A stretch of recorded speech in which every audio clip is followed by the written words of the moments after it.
Basically हमें बताना है कि जो सोडियम जो अमलगम होता है उसमें सोडियम का ऑक्सीडेशन नंबर क्या है, ठीक है।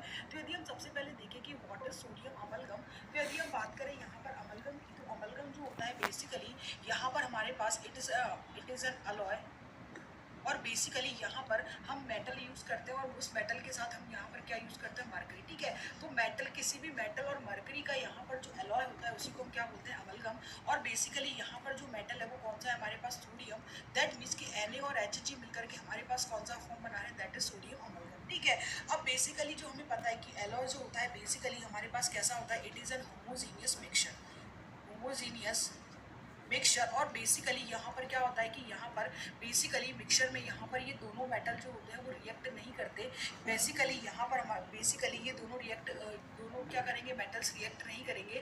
बेसिकली यहाँ पर क्या होता है, केवल ये दोनों हमारे पास यहाँ पर जो अमलगम होगा उसमें केवल फ्री स्टेट में रहेंगे। और हमें पता है कि ऑक्सीडेशन नंबर बेसिकली रिप्रेजेंट करता है किसको, ऑक्सीडेशन स्टेट को।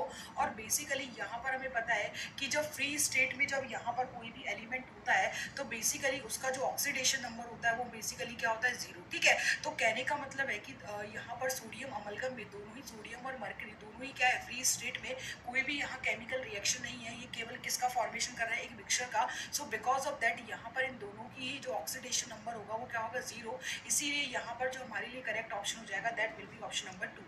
I hope you understood this question, thank you.